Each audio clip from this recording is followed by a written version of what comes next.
the train station, it's now part of the transportation hub.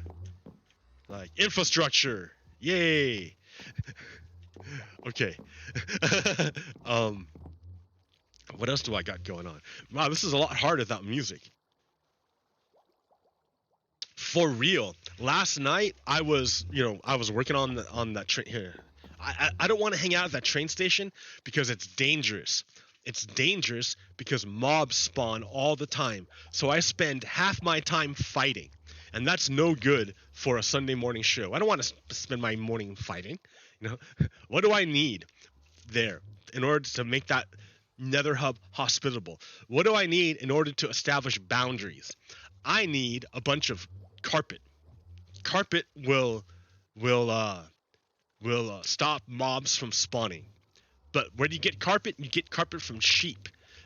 And I don't have my wool farm set up here yet. Why not?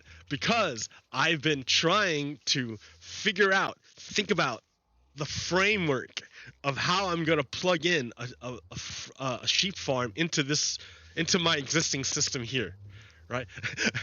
And so it's the framework I'm trying to work out, and that's like the framework. Coming up with the framework is such a hard concept, or such a hard thing that is totally invisible. It's totally invisible. You never see me work on the framework in my head of how I'm gonna build stuff. Like, it's all mentally in my head, and you never see it. You never see it until I actually build something.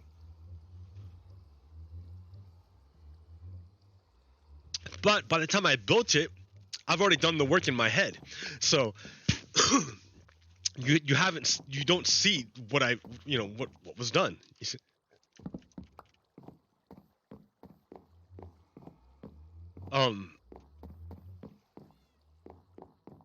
But yeah, it's that framework that took forever. So part of the framework of me dealing with the sheep farm was, where do I put the item sorter? I'm like, do I put the item sorter in here? No, there's no room. This right here is already too much room. That item sorter took up too much room. When the next update comes out, there's not gonna, I have 2 more, but it's because what I'm gonna do is I'm gonna chop off this one here. Chop off, you're dead. And throw it on at the end over here. So I can have a 2 wide way to run through, because right now it's hard to run through, and it's like a 2 wide door but only a 1 wide entrance, right? It doesn't fit, so I need to fix that. So there's no room to put another item sorter here. There's no room. Can I go up? Maybe I could go up, but then I run into the iron farm. Like, I have to reroute the iron farm. See, like, everything is like, it's super complicated. By changing one thing, I necessarily have to change everything else. Everything else that's unrelated, I have to change it. So the framework is incredibly difficult to come up with. So the framework that I came up with, that I'm working on, in order to make the nether safe enough for me to hang out there, is that I need a sheep farm to get the wool. But then to get the wool, I need a place to store it. But I can't store it here because I have no space. There's no room. So the place I figured to store it was in the basement. But there was no room in the basement. So I had to dig the basement deeper in order to make room to make the item sorter, to make the sheep farm, to make the carpet, to make the nether safe.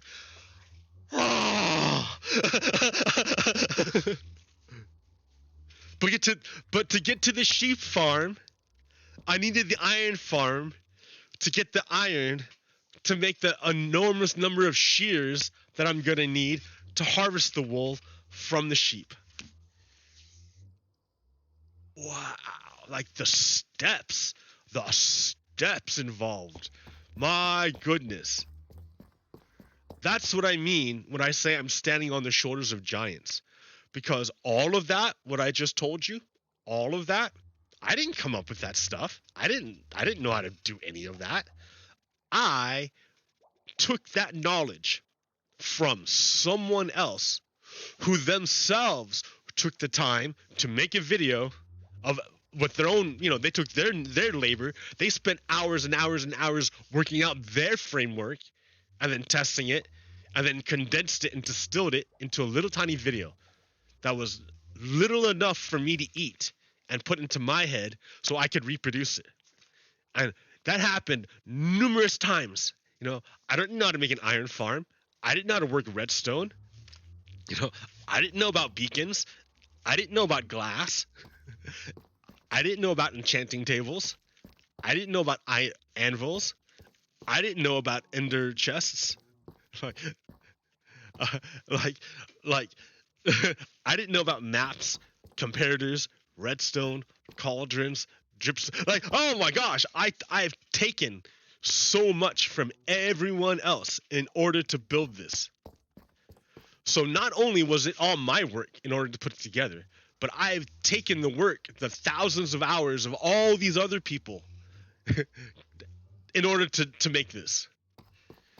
So this is the collaborative effort of thousands and thousands of man hours, of people hours, of labor, of people's labor, of mental labor, and whatever kind of labor this is, like conceptual labor.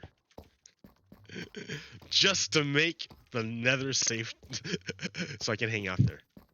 Here, because once I clear this out and decide exactly how I'm going to do it, I'm going to make an item sorter here for maybe make window here, like over here, make a window, and then an item sorter here, and then another item sorter like on the other side maybe for the new blocks that will happen when we have the new 1.1 update. I can make the mine deeper. We can go deeper. It'll be cool.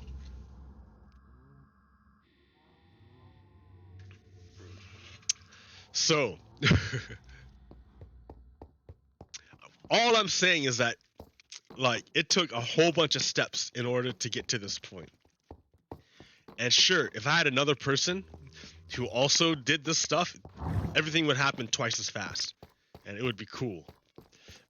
Or even if they didn't know as much stuff, having another person there, combining your efforts, cooperation, you get more than the sum of your parts.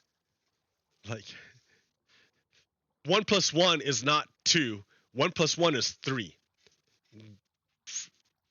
I don't know how it works that way, but it does. Trust me. In some weird way, it does.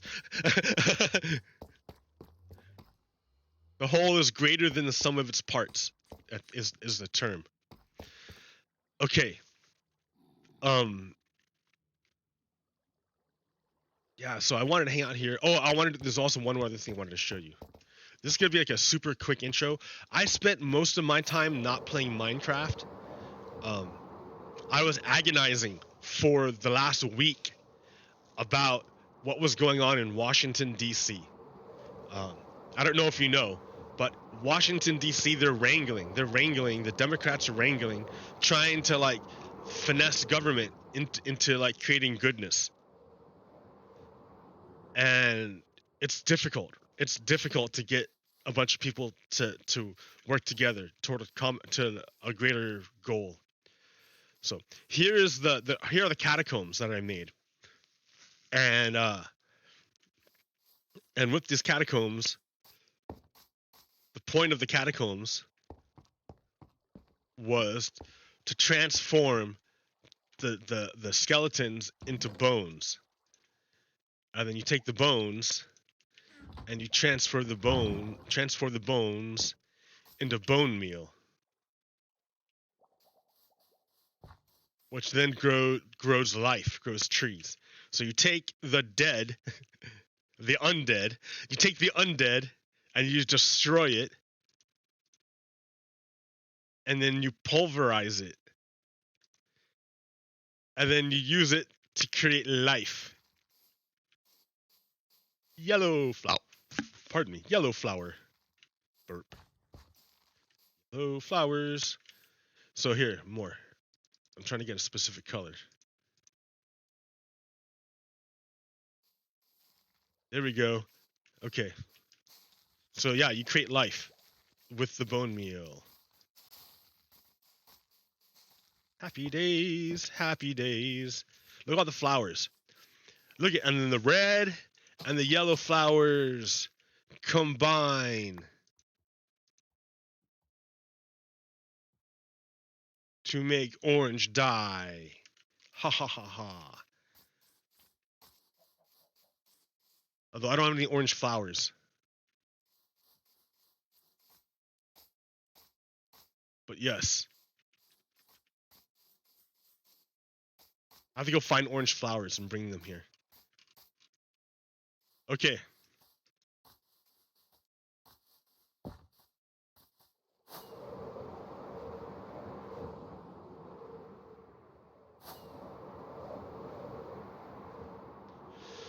So yeah, remember the framework. The framework. Remember how many like episodes it took me flying around, like just looking at stuff. I just How many times did I fly by this village and just look at it? How many times did I like remember when I thought I was gonna do it over here? I'm like, oh look, there's that little thing over there. Why don't I make my deal over here? Right? There's one right there. I was gonna do it right there. And I ended up not. I don't know why. I don't know why. It was gonna be over here. I didn't. I didn't want to be east. I wanted to be north. Or south. Which direction is this? Never eat. Yeah, north. So this way I'm north.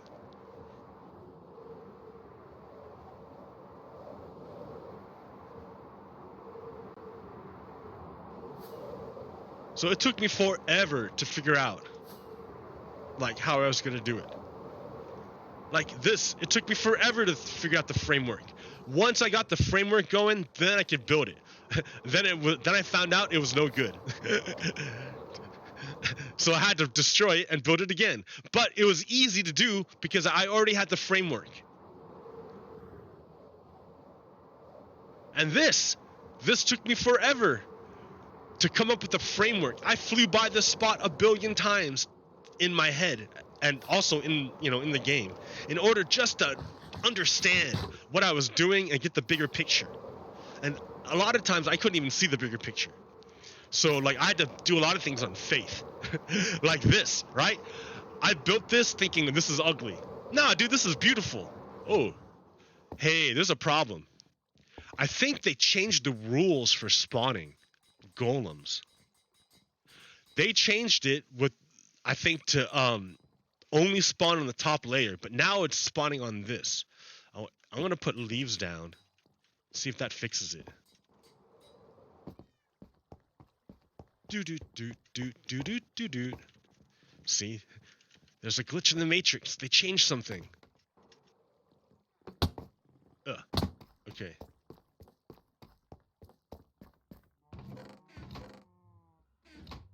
Leaves. Oh yes. Oh yes.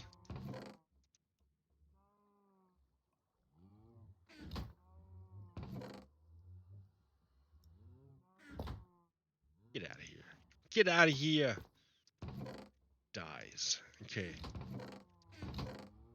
Leaves.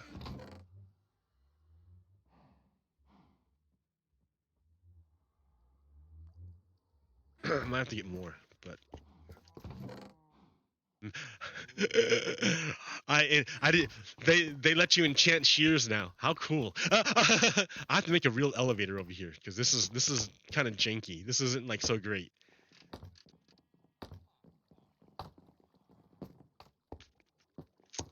I can't even get up there. There's not even a way up there yet.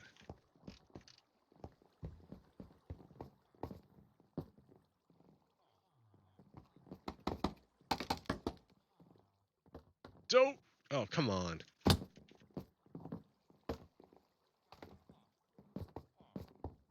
Come on. All right, that's not gonna work.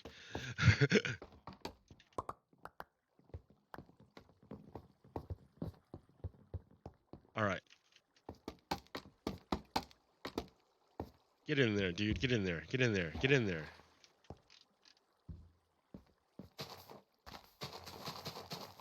You are not to spawn on this thing anymore.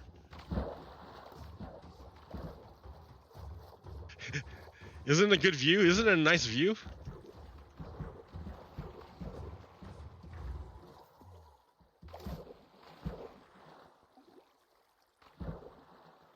Isn't this a nice view, dude? All right. Here.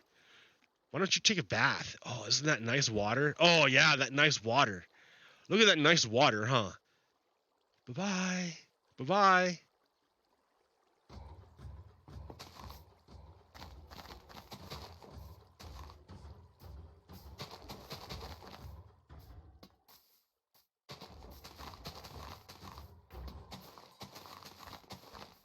All right, let me see if that fixes it.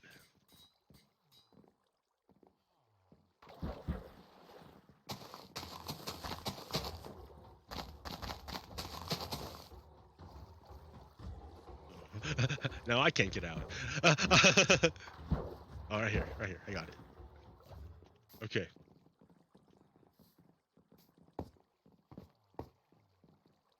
Voila.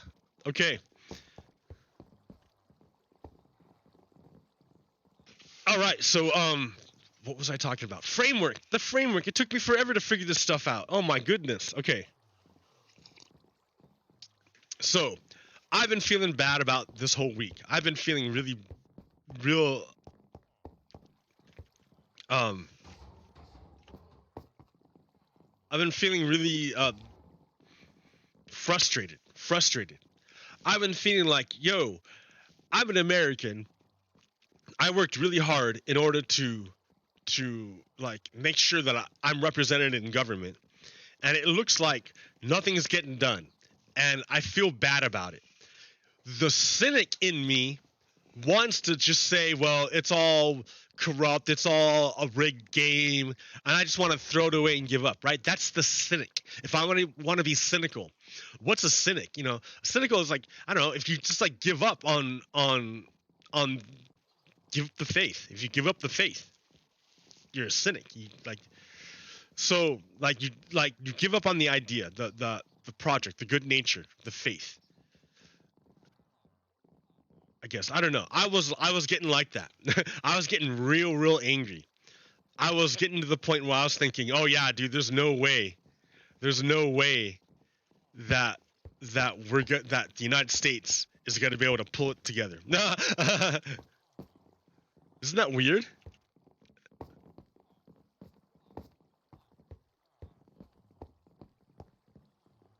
See, in Bedrock, I think they need to extend the range of the beacon. It's too short. Okay. So I was frustrated because I was watching the centrists.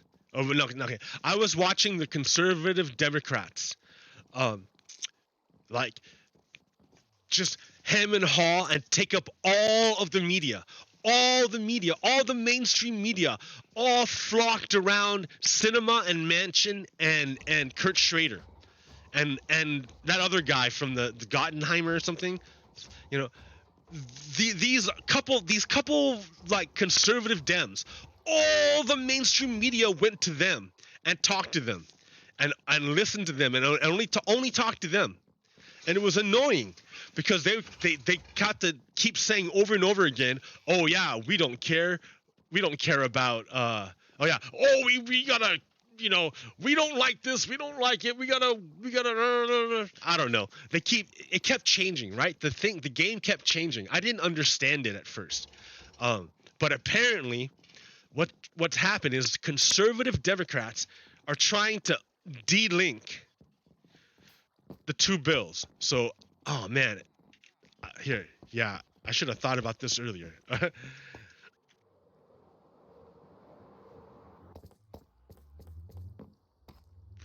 Okay, but I just thought of it now to explain it.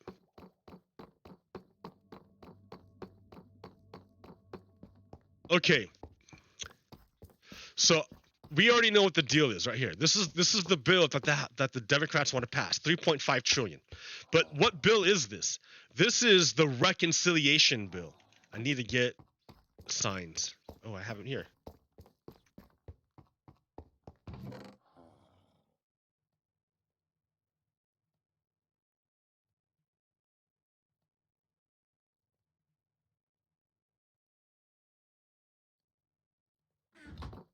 This is the reconciliation bill. Oh, not blue, dude.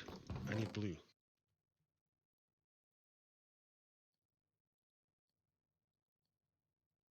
Okay.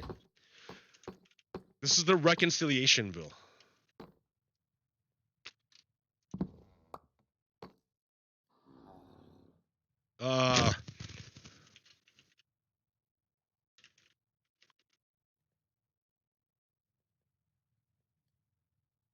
It's different from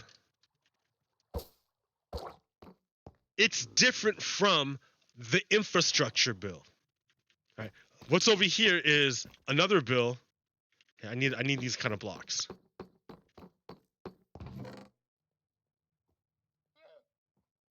What's over here? What another part of the bill is the infrastructure bill. Let's go over here.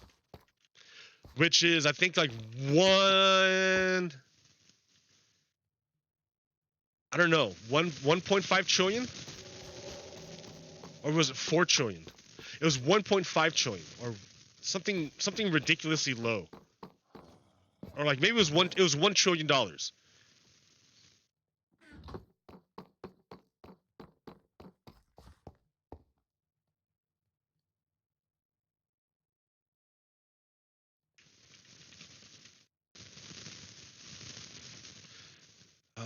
They say that, what do they call it? BIF? Biden infrastructure bill? Yeah.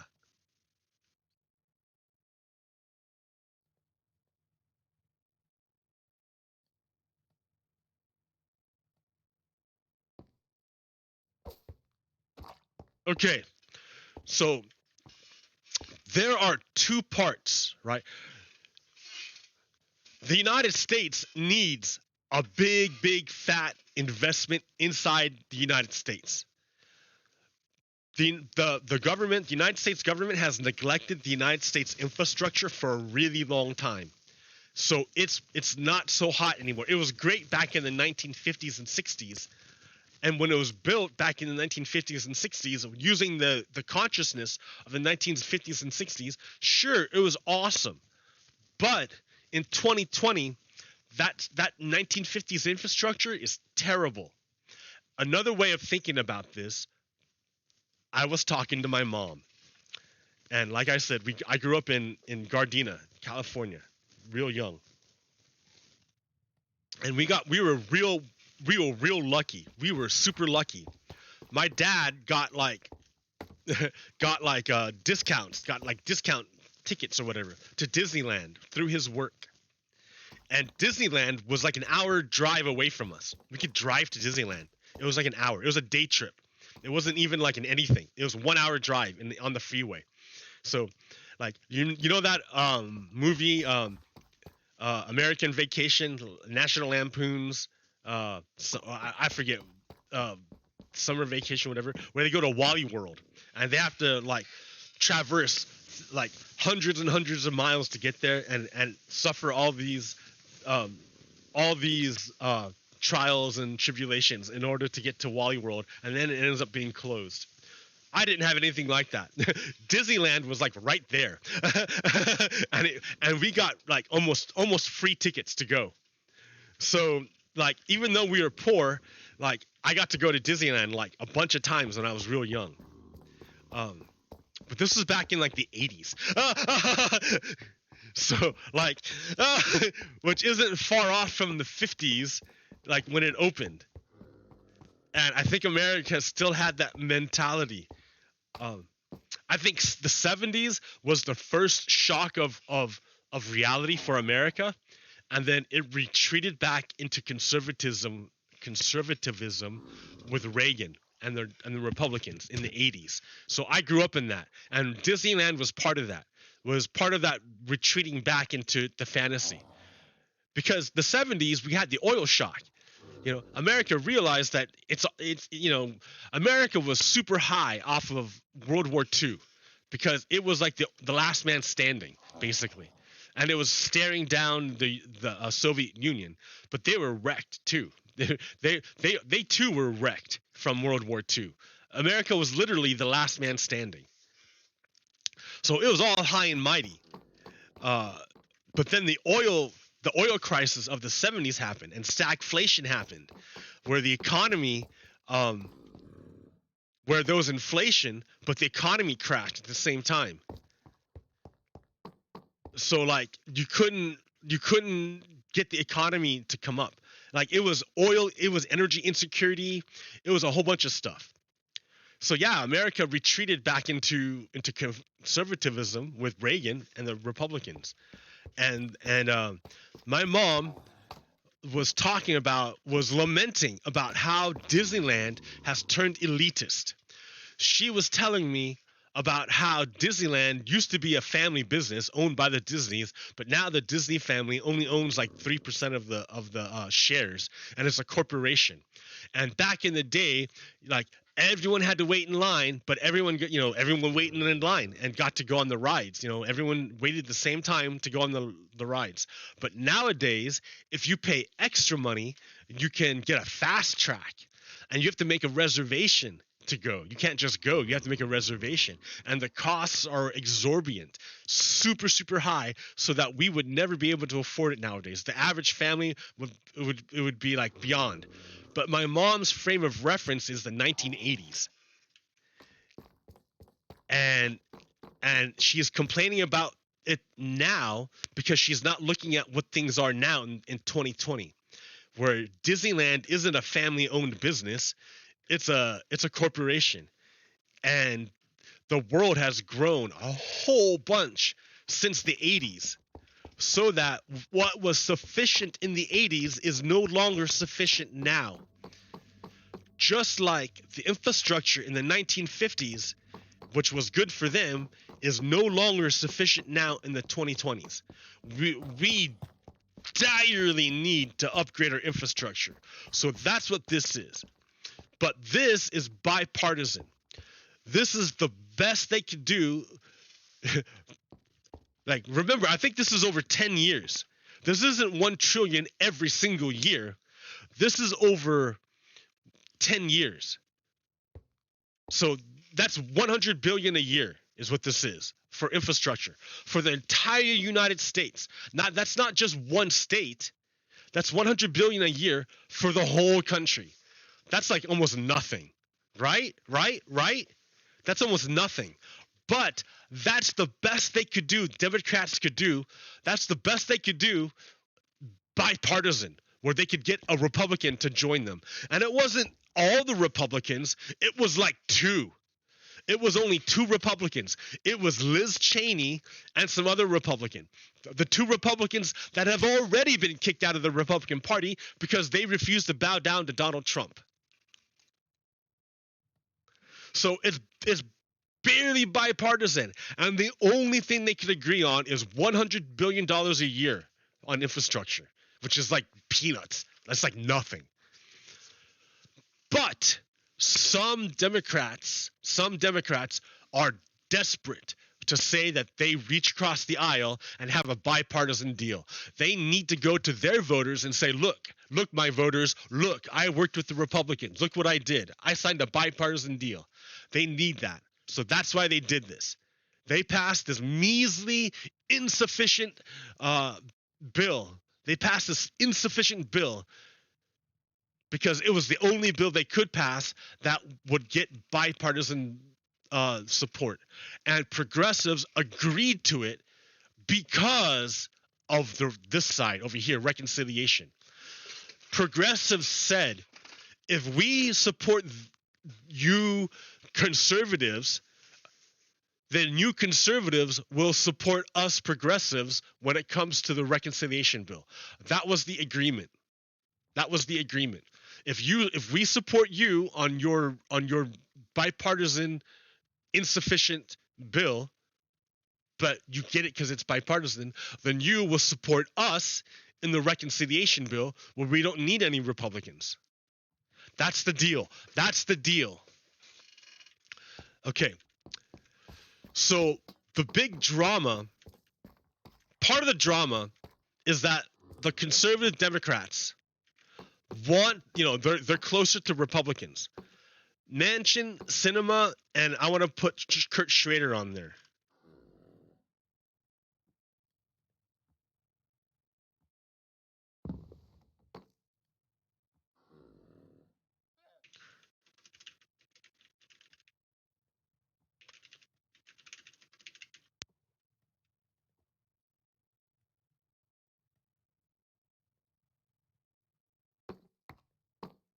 So Kurt Schrader's up there too.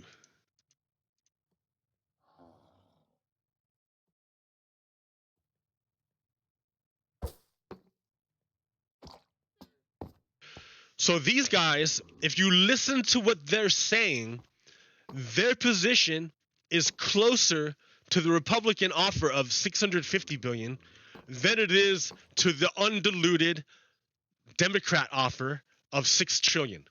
Democrats want $6 trillion over 10 years.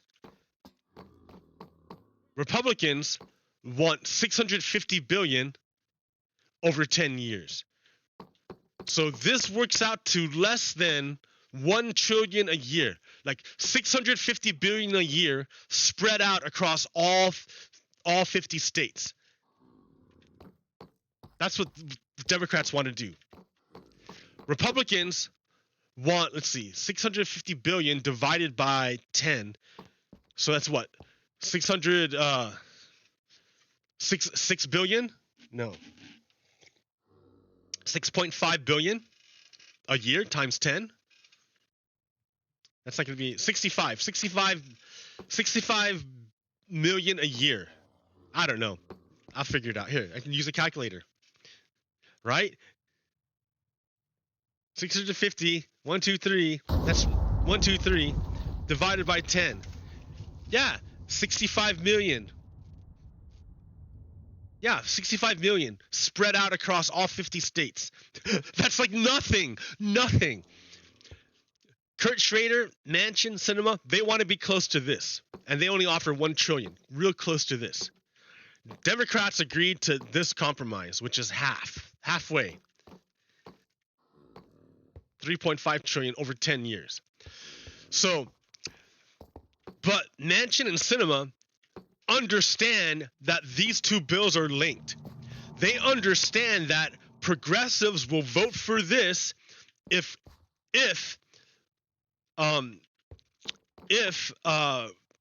conservatives will vote for reconciliation. That's the deal.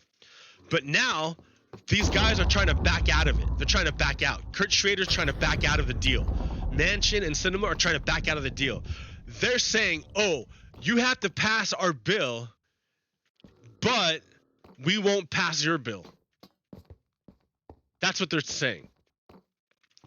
So all this week was Kurt Schrader and Manchin and Sinema saying, oh, we're going to back out of the deal. We're going to back out of the deal. We're going to back out of the deal. So me, I was real cynical. I thought this was a rhyme of 2010 when progressives folded and gave up the public option in healthcare. I thought it was going to be the same thing. I thought Manchin was going to be Joe Lieberman. This time. I thought Sinema was going to be Joe Lieberman. Joe Lieberman. But no. This time was different. It was not a repeat. It was not just the same verse over again. It sounded the same, but it was different. What's the difference? This time, the Progressive Caucus is huge. It's like 90 plus people. The Progressive Caucus in the House. That means there was a primary challenge between two Democrats, a conservative Democrat and a progressive Democrat, and the conservative Democrat lost, and the progressive Democrat went on to defeat the Republican and got into Congress. And now all these progressives banded together and said, no, dude, no Kurt Schrader, no Manchin, no Sinema. We made a deal. You can't back out of it. And there's 90 of them. 90 progressives versus 2 conservatives and a couple conservative House members. 2 conservative Dem senators and a couple conservative House members. But this time, there's a bunch of people. We have way more progressives. So what happened this time? Last time this happened, when Joe Lieberman did this last time, Obama came down and said, no public option. Obama came down and said no public option. Nancy Pelosi came down and said no public option.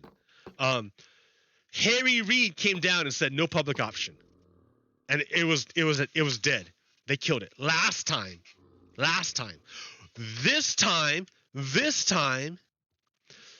Progressive Caucus is 90 people. It's huge. It's the Democratic Party, dude. So when they tried this BS, when Manchin and Sinema and Kurt Schrader tried their move again to decouple and break the deal, this time Pelosi came down with the progressives. This time Biden, the president, came down with the progressives. He came down, he talked to the progressives, but he did not pressure them. He did not tell them to change their vote. He just said, all right, guys, we'll get it done. All right. That's all he said. He didn't say change your vote, but he did pressure Sinema and Manchin. So now all the conservative Democrats are big mad. And the mainstream media is real angry. Because the mainstream media has been pushing this idea that it's the progressives that were going to break the deal. If you listen to the mainstream media, all you heard was, progressives are threatening to tank. Progressives threaten Biden's agenda. Progressives gonna break everything. Those lame progressives. Those bad progressives fighting so hard. But it was all the lie. Because it was all the conservatives that were doing it. The majority of Democrats are with Biden. Biden is a historically moderate president. He is the most moderate president. Remember that primary we had? We had all sorts of people. We had all sorts of people. We had the whole gamut of ideologies up on that stage. We had like 10 people, from Bernie Sanders to who's that billionaire asshole? From Bloomberg. Like, we had the whole gamut. And Joe Biden was like the uber moderate. He is super moderate. He is moderate man. Moderate man does whatever a moderate can. He's a moderate man. And Joe Biden is coming down over here. If Joe Biden, and who's threatening Joe Biden, the moderate president? Who's threatening this moderate president's agenda? These conservative ass Democrats. But if you listen to the mainstream media, you don't hear that. So then that makes you wonder, is mainstream media really biased to the left? Is mainstream media, do you think it's really biased to the left when they're all saying that it's progressives that are going to tank Biden's agenda? When Biden is standing with the progressives, it's Biden's agenda that the progressives are protecting. It's the conservative Democrats that are standing closest to the Republicans who want to tank Biden's agenda. But if you listen to the mainstream media, they're blaming the progressives. So that tells you the mainstream media has never been progressive, has never been liberal. It has always been pro-business. It is always, always, always pro-business. It'll put a little slant on it, a little spin to look liberal, to seem liberal, to appeal to you, but it's always liberal business. It's never liberal labor. Always liberal business, pro-business, never anti-business, always pro-business. I don't care what mainstream media you look at, like, it's going to be pro-business. So that's why a lot of the stories you heard were always harping on the progressives and helping the conservatives, because conservatives are closest to the Republicans and mainstream media is conservative. It's always pro-business. So here, do I have slides about this? I do. I'm not just talking out my ass. I got stuff here. Oh my goodness, I got way too much stuff. I got too much stuff. First, okay. Oh my god, dude. Okay, I gave you basically like the whole huge rundown. Let me see what I can throw down. What does it mean to be a centrist? The idea that centrists in the party should. Okay, this is by Joe Cirincione. Joe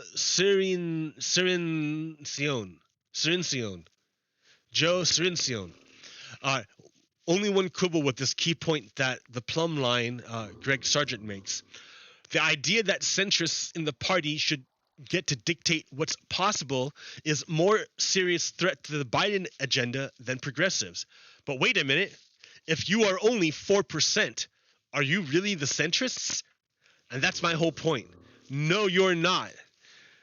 That opinion column was by Greg Sargent.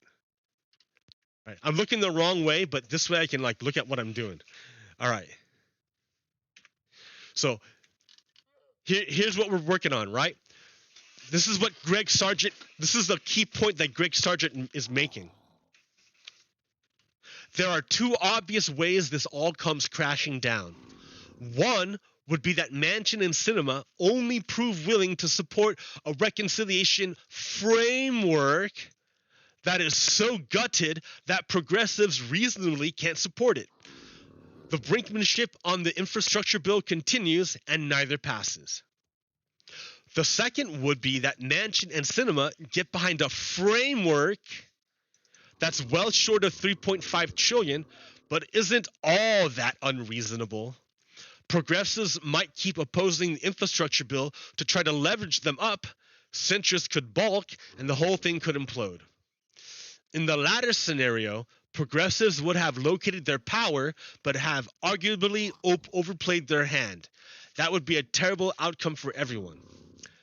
It is also worthy noting that once there is a deal on the framework,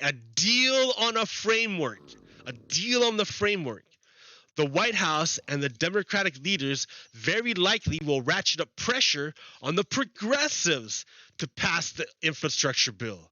That will shift the dynamics considerably. It will be very hard for them to resist that pressure. So remember how I've been harping on framework over and over and over again? Once you put the framework in, it's real hard to change it. That's why it's important to get it right. And it's a lot of work that you cannot see. And you can't, there's nothing they can show you for it.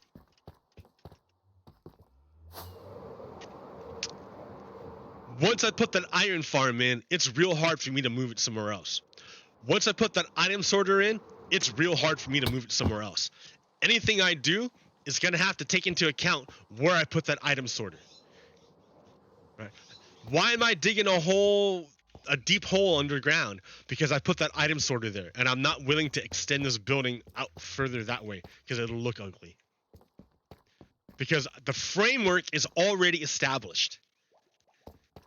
Once I got the framework in, Once I got the framework in, then I can start doing all the other stuff, where like installing a train station, and I can quibble over the little things, like where are the where's the nether portal gonna be? Where's the elevator gonna be? Where's that elevator gonna be? What? But the thing is, you have to put the framework together first, and that's a major issue. That's why they're fighting hard to make sure that the framework that they have established is a good one. Because once it's in, it's real hard to change it. Once you agree to this, it's hard to change. Like, the framework of even the deal in itself is a frame. Like, I'll vote for your bill if you vote for my bill is a framework that the conservative Democrats tried to break. And if you listen to the media, they don't call them conservative Democrats. They call them moderate Democrats. But if they were moderates, why are they opposing a moderate president? If they were moderates, why are they only 4% of the entire Democratic caucus? If they were moderates, why are they so extreme? They're conservatives. If they're moderates, why are they so close to Republicans? They're not moderates at all. It's a false frame. They're tricking you, dude. They're trying to get you to turn against the progressives, when the progressives are in the middle with all the other Democrats trying to pass Biden's agenda. It's only the conservative Democrats. But you don't know they're conservatives because the media always calls them centrists or moderates. For some reason, they're not moderate, dude. They're Kurt Schrader. Look at Kurt Schrader. Here. Yeah, dude. Let's see. Priorities USA, one of the largest Democratic super PACs, but not one typically trying to guide the party's policy choices, is out with a memo saying, okay, allowing Medicare to negotiate drug prices is a political necessity. So a super PAC is saying, dude, Kurt Schrader, knock it off, dude. Knock it off. Open this.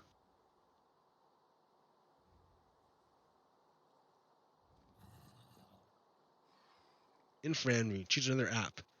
Infran View. It's not here. More. Dude, you're hiding stuff from me. There we go. Always.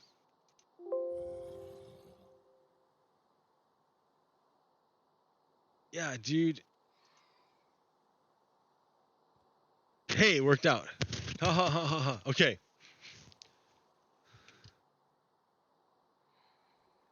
So, basically, this is warning. If Democrats fail to deliver on either of their promises to reform Medicare or lower drug costs, there could be consequences. So it's like it's ranked 4th for importance to get fixed.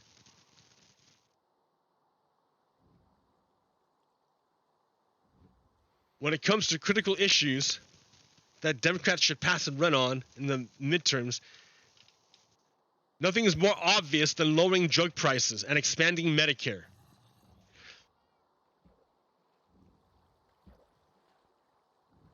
If Democrats expand Medicare and reform drug pricing, fulfilling a banner campaign promise, they will be rewarded by key voting blocs next November. So they need to pass this bill, and Kurt Schrader is getting in the way. Oh, man, I don't have Kurt Schrader this week. Maybe I did him. I did him last week, but he's a bad guy. Kurt Schrader's owned by the pharmaceutical corporations, so he's getting in the way.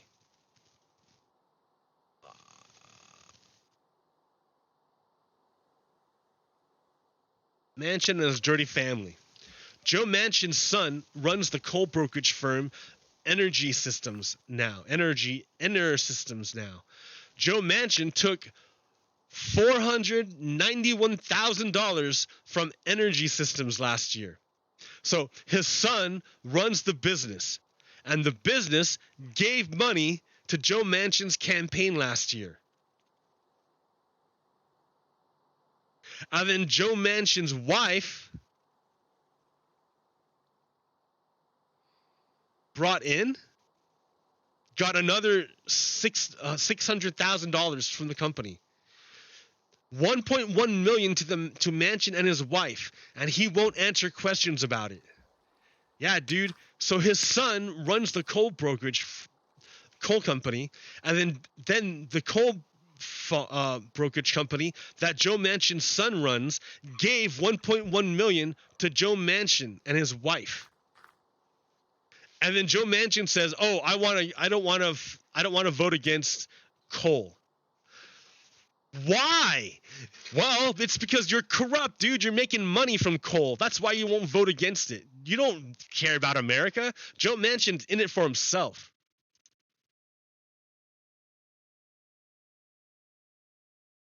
Yeah, before I go to Joe Manchin, forgot. Look at this one. So Joe Manchin said, "I cannot accept our economy, or basically our society, moving towards an entitlement mentality." Senator Joe Manchin says his hesitancy regarding reconciliation, see, he wants to break that deal. Remember, progressives will vote for the Biden infrastructure bill if the conservatives vote for the reconciliation bill. And now and the House already voted on, and let's see, what's it called? And Biden says no, he doesn't want to vote for the reconciliation bill. So he wants to break the deal. So this is him trying to break the deal. And he wants to break the deal. Why? Because he says it's going to lead to an entitlement mentality. What? Joe Manchin is afraid that if we take care of people, it will lead to an entitlement mentality. Joe Manchin thinks that if we take care of Americans, it will lead to an entitlement mentality. Has Joe Manchin looked under Center Street Bridge to see the homeless people living there? Joe Manchin says if we take care of those people who are mentally ill, who are homeless, who just need some help so they can go back to work, or who can't work because their diabetes is out of control and they can't afford insulin, Joe Manchin says if we help those people out, they'll feel entitled. Who is Joe Manchin? Joe Manchin's father and grandfather were the mayor of a town that he grew up in.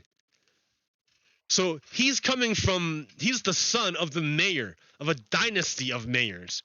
He's the son of a dynasty of mayors. And now his son runs his business, which gives him back $500,000 a year. So this guy is super rich, and he's telling homeless people under the bridge, "Oh, I don't want to help you out because you'll feel entitled," while he's raking in $500 million or like $500,000 a year. And why? Because he opposes legislation that would hurt his business. He's corrupt. Joe Manchin is corrupt.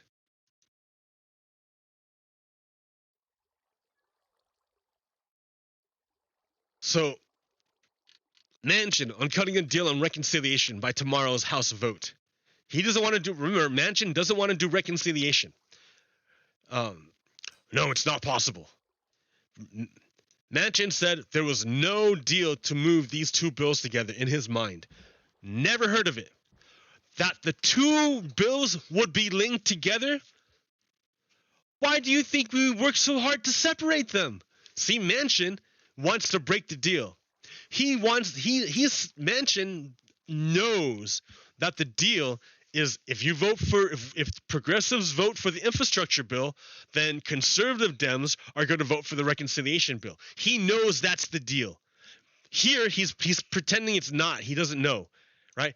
In September, this was like 4 days ago. He's saying, I don't know what you're talking about. I don't know what you're talking about. That's what he's saying, right? But in January of this year, 10 months ago, what does Joe Manchin says? He says, let's link these two bills together. Exactly. Because this is what we're getting. $4 trillion. This is what we're getting.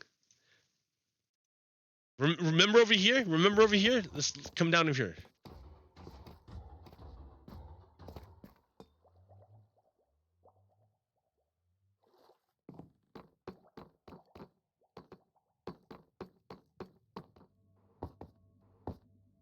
You're getting 3.5. You're getting 3.5 here, and you're getting one here for 4.5 trillion. So if Manchin is going to stick to his word, his bottom line of what he said 6 or 10 months ago, where'd it go? If we stick to what he said 10 months ago, 4 trillion, then it says down here, right here. Oh, wait a minute. 2, do I have a Manchin forgot 3? No. If we want to stick that 4.3 trillion, then what I expect is that this 3.5 trillion becomes 3 trillion. That's the wiggle room. That's your wiggle room.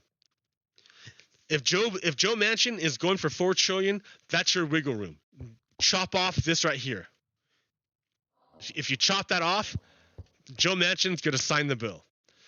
So the only question mark now is Kristen Sinema. Kristen Sinema. What's the deal with Kristen Sinema? What's the deal with Kristen Sinema?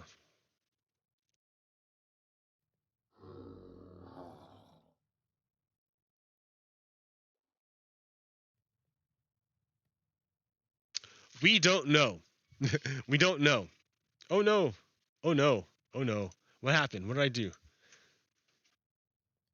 Not yet. Not yet. Okay. So Sinema is not even talking about what she will do, right? She opposes the bill's overall spending limit, but won't say what she will support. She also appears to oppose various provisions taxing the rich and corporations, though reporting has been murky on this, and her office is not commenting directly. But her key point here is her apparent refusal to say what she's for in the reconciliation bill. So Kristen Sinema just doesn't want to do it. She doesn't want to deal. She doesn't want to say what she will support. In other words, she's saying she supports nothing of what the Democrats are doing. She is with the Republicans. That's what she's saying. She's a Republican. That's what Kristen Sinema is saying. So, but that's weird, right? How could Kristen Sinema get elected as a Democrat if she's a Republican? Well, it's because she lied. She lied. Look what she said 10 years ago. Look what she said 10 years ago. 10 years ago, in March of 2010, she said there are solutions for our state's problems. We don't have to slash and burn. We could close loopholes, big corporations and the rich pay their fair share. Well, she had the right idea 10 years ago. It's not like taxes got real high in that median. In fact, they went down under the Republican tax proposal. So everything she proposed 10 years ago went the opposite direction. All of a sudden, like, what happened? She used to be a Democrat. What happened? What happened? Oh, that's what happened. Ms. Sinema's Cinema for Arizona fundraising arm held a capital event with 5 business lobbying groups, many of which fiercely opposed the bill she is supposed to be negotiating. So she is hanging out with business groups who are openly bribing her to oppose this bill, the reconciliation bill, because it increases taxes on the rich. That's why. Sinema sold us out. She sold us out. She sold us out. She got bribed.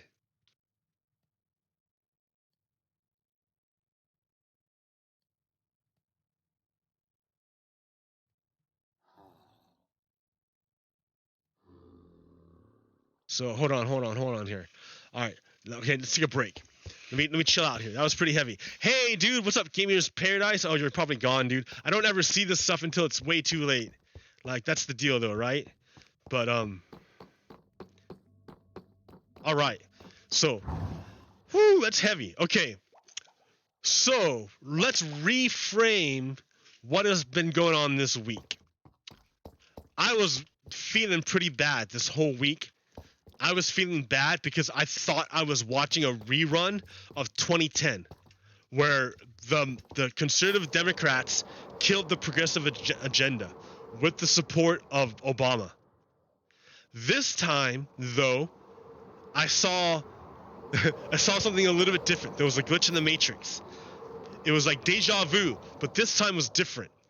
This time, the president and the leadership came down on the side of the progressives. This time, the progressive bloc was much bigger. This time, the progressives didn't back down, and this time, the conservatives backed down. So that gives me hope that we can seize control of the state. You have to look at the state not as a evil entity, but as a mech. Like, have you ever seen the movie Neon Genesis Evangelion? They create these robots, but when you learn, they're not actually robots. They're actually alive. The giant mechs aren't really mechs. They're living things. They're made of living things, and they're connected to people directly connected to a human. And they're covered in armor, so they look fearsome, and they look scary, but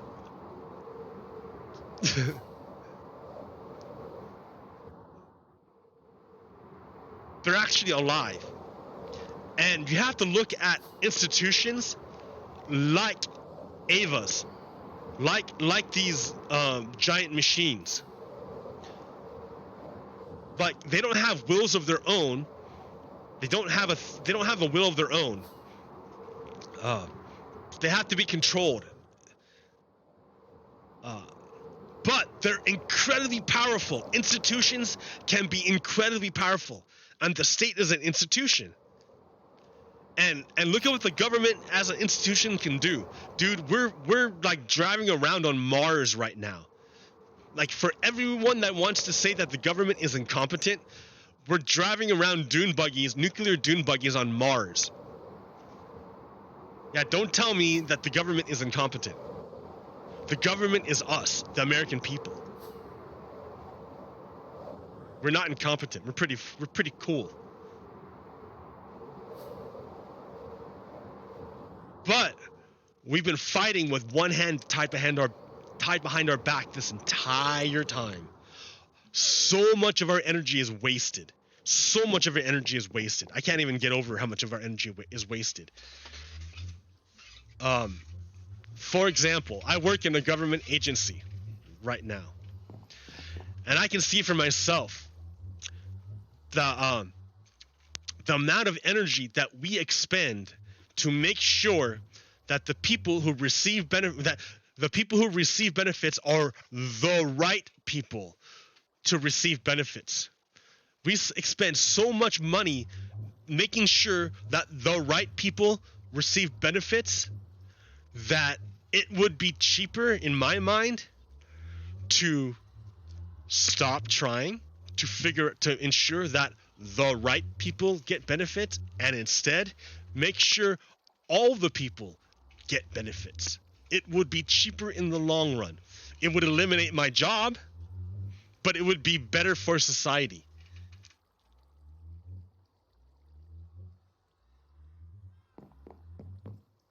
I would have to get a new job, and or I'd have to get retrained, and I would be okay with that.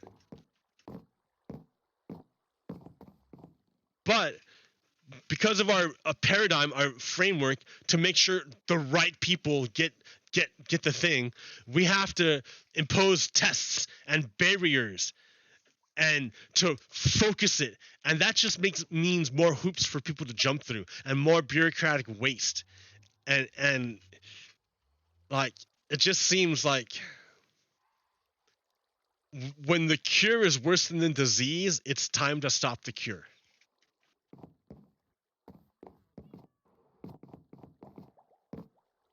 So, like, means testing. So what I'm getting at is means testing is a bad idea.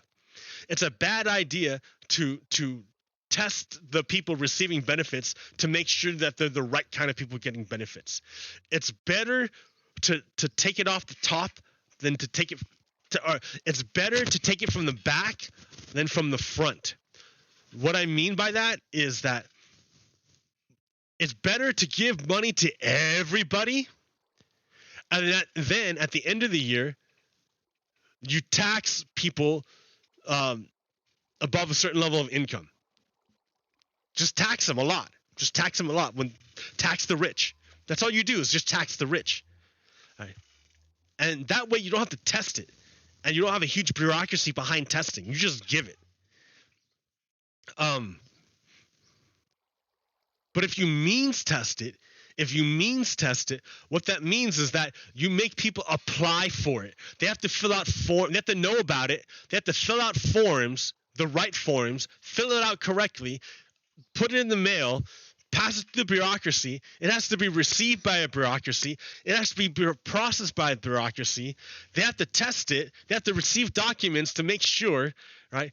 All this extra work getting like chewed up just to see if you even get benefits. And you haven't helped anyone. Better to give benefits to everybody, and if you don't need it, that's okay. It's going to get taxed back from you on the back end. If you're already rich, don't worry, we're going to get it back. If it bothers you all that much, donate it.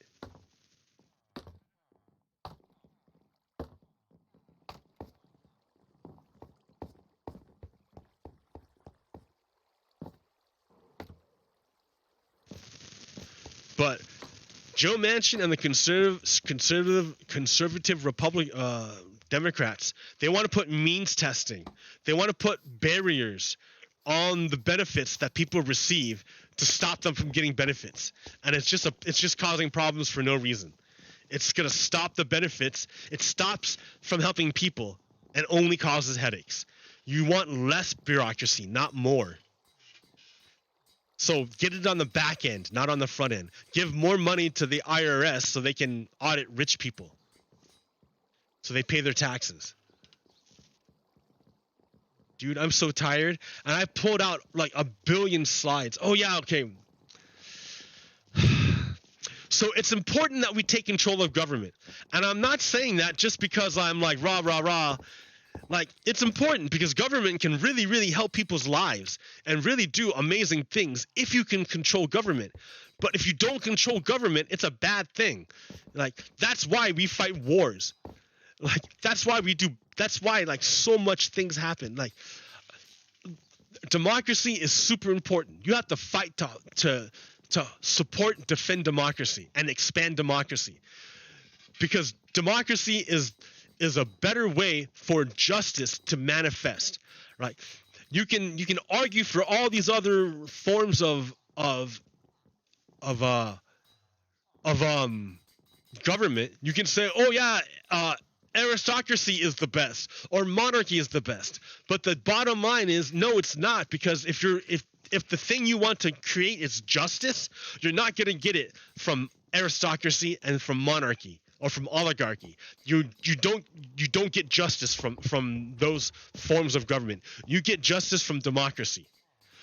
So let's look at the states that don't have democracy, that are under control of Confederates. Texas is an example of a majority of a state under Confederate rule. Confederates don't believe in democracy. They believe in minority rule. They believe in white supremacy. Confederates believe in white supremacy and a rule of a minority white ruling over a majority of population. That's how Confederates think. And the reflection of that thinking can be seen in their map. So here is their planned map for the 2020 and future decade, the next decade. Here's their planned map. So let's look at their map, right? So here you see, look at these districts, right? They're super nice and even and orderly, straight lines, no problems, right? no issues. And then like right here, no issues. But for some reason, you get over to like for some reason you get to here, and it gets wild. Like those straight lines from right there, nice even straight, get crazy right here. Like what? Like a jigsaw puzzle. And then all of a sudden it goes back to normal straight lines, normal, cool. And then you get over here and it goes wild again. Like all those straight things just become insane. And then again over here, oh, that area just insane. Over here, this place insane. What's the difference between this block and this block? What happened to the straight lines, dude? What happened to all those happy straight lines? And so let's take closer looks, right? There's Dallas, Fort Worth. Look at this district, dude. This is one district. Over here, it goes like that. It's tiny, tiny, skinny. It wraps around this entire thing here. It wraps around it. It's all the way around it. Why? Why not just incorporate it to make this whole blob into one thing? Why loop in this thing, random thing way over here? Look how you loop it in through this like skinny ass arm. And like, what? What? And then this one here, this other light blue one, it goes from this giant blob here and it snakes its way through in. Look at the block it excludes. How do you do that, dude? How do you do that? What are you trying to do? Look at this one. Look at, instead of making nice straight lines, they draw like a giant jigsaw puzzle. Look at Harris County should be like right here, blob. But for some reason, into Harris County, they have inject this giant blob of green to snag the middle out. And they just yank the middle out of it. And like all of it, like look at this 7. It's got some of Fort Bend, and some of that city. Like it's just, what the hell are you doing, dude? And then, in contrast, oh look, I don't understand. Help me understand. I need more data. What is going on here? Here's a close up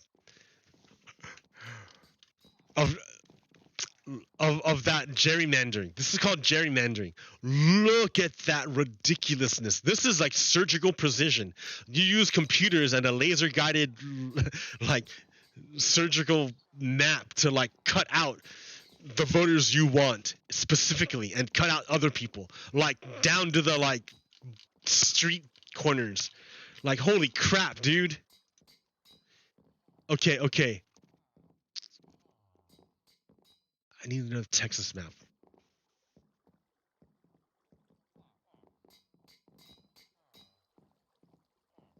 So if that map passes, the number of competitive congressional districts will decrease from 12 to 1. So right now there's 12 districts in there's 12 districts up for, competitive. After Republicans finish drawing their map, those 12, there's only going to be one that's up for grabs, and the other 12 will be solidly locked down already. So right now, these 12 are up for grabs. It can go either way, Democrat or Republican. But with the new map, they're locking it down. Everything, and these two too, they're locking everything down to Republican control. Total Republican control. So you see where the crazy gerrymandering is? It's in that blue area. So it's only done to destroy the Democratic vote. That's the only reason why they do it. I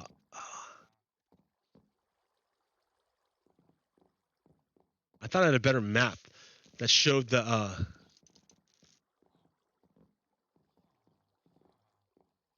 95% of Texas population growth in the last decade came from communities of color, and state gained 11 Hispanic residents for every new white resident. But new GOP congressional map doesn't create any new majority Hispanic districts. What? This is what gerrymandering looks like. So they basically, listen to that. 95% of the growth came from communities of color and state. Came from communities of color. But it didn't make any new Hispanic districts. Almost all the growth came from Hispanic districts, but they got no new representation. They got no representation.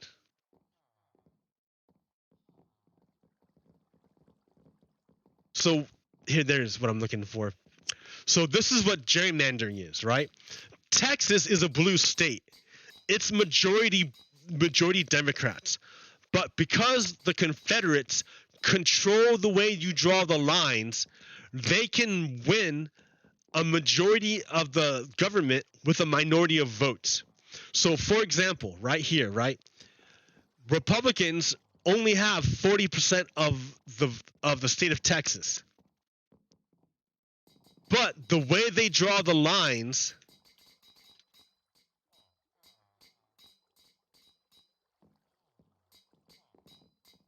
here, no, do from here. The way they draw the lines, so they only have 40%, you see? There's only 40% of them.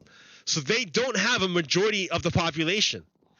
But look how they draw the line. In this line, there's 1, 2, 3, 4, 5, 6, and only 4. So that's majority red wins. In this district, it's 1, 2, 3, 4, 5, 6, and only 4 blue. Red wins. In this district, it's 1, 2, 3, 4, 5, 6, and only 1, 2, 3, 4. So red wins. And then the blue, you have 2 blue districts. You have 1, 2, 3, 4, 5, 6, 7, 8, 9, and 1 red. 1, 2, 3, 4, 5, 6, 7, 8, 9, and 1 red. So what have you made out of this? 40% red, 60% blue, but your government looks like 60% red, 40% blue. That's what gerrymandering does. That's what this map is. This map is making the 60% blue lose to the 40% red because of crazy stuff like this. This is what they're doing. They're cutting out the blue so that the majority blue loses to a minority red. And then the minority red passes laws that target women. There was a protest in Los Angeles yesterday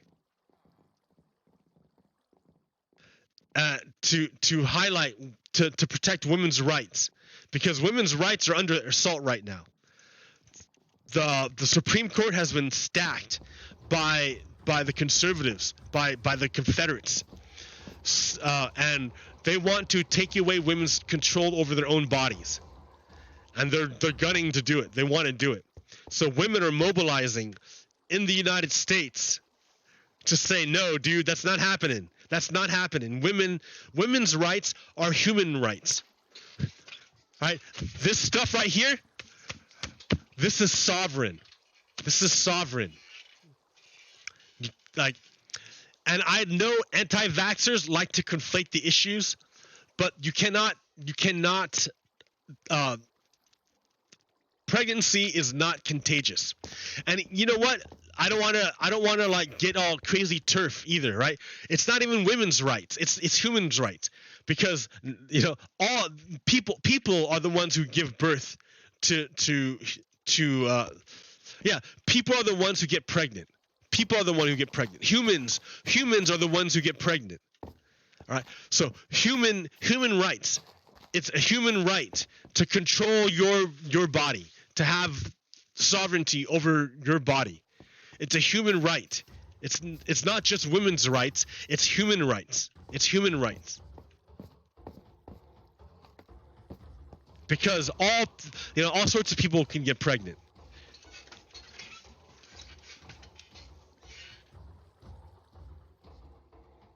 What else we got? Oh man, I got so much here. It's too heavy, dude. I pulled up too much. It's too heavy. I have too much. Do I have anything happy? I pulled too much. Yeah, here. Right? Oh no. I hold the wrong new keyboard, right? Keep your politics out of my uterus. That's right. That's right. Women are, yeah, that's right. Humans are mobilizing to protect human rights, reproductive rights. I think I fixed it. And I think it's true. I think they only spawn up here now. If that's true, they only spawn up here. That means I can get rid of this layer. Nice.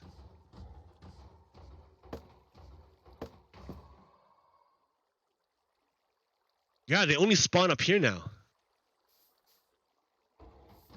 I can probably get rid of this layer. Because I don't see him ever come here.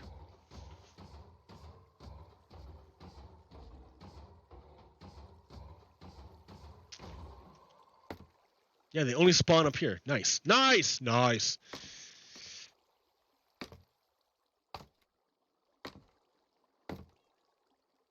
Okay. Heavy, heavy, heavy. Oh, that's right! Dude. So this week killed me. But we're in a good place. Trust me. But I want to read this real quick. Dr. Heather Richardson. She's awesome. Check her out. She does these stories that like compress down things for something. But she was the one who noted this thing. Who noted this.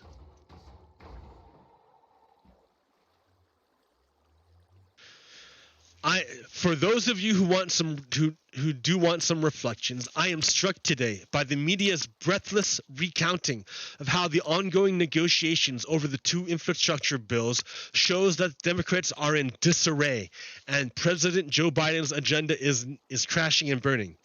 The New York Times called a delay in the vote on the measures a humiliating blow to Mr. Biden and the Democrats and wondered if Biden's economic agenda could be revived. But let's put this into perspective. Exactly a year ago, the news reported that a Trump advisor, Hope Hicks, had coronavirus and that she'd recently traveled with the White House personnel on Air Force One. The stock market dropped 400 points on the news. The previous day had been the infamous presidential debate when Trump yelled and snarled at Biden, while his entourage, including Hicks, refused to wear masks despite a mandate that they must do so. We do not know who else might be infected. Hours later, we learned that the president and first lady were both sick, and within hours, the president would be hospitalized. Like, holy crap! Look at the crazy guy we had like a year ago. So, the thing is that like the Democrats are not in disarray. It's going exactly the way it's supposed to be going. They want you to think it's going into disarray. The mainstream media wants you to believe that, oh, it's terrible, but it's actually going how it's supposed to. Where'd it go? Where'd it go? Did I delete it? No, dude. Yeah, there it is. So this is what's up.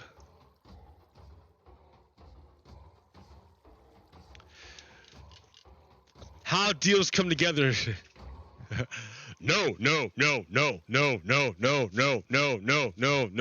Yes. The no's are loud and forever. And every no is a rock solid, I'm absolutely not moving until they do. Every single time. Every time. They're like, never. I'm never moving until they move. Every time.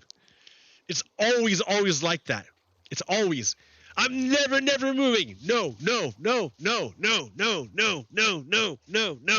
Fine. Yes. But that's just to the first little bit. That's just to the first little bit. That the buds, the budget, the modifications immediately move to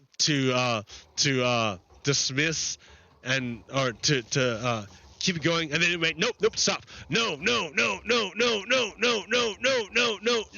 then finally yes, but only to the framework. Remember that key word, framework. And they haven't even gotten to the framework part of the reconciliation. We're just talking to the budget, right? So we're here, right? We're here. This is Joe Manchin and Sinema saying no.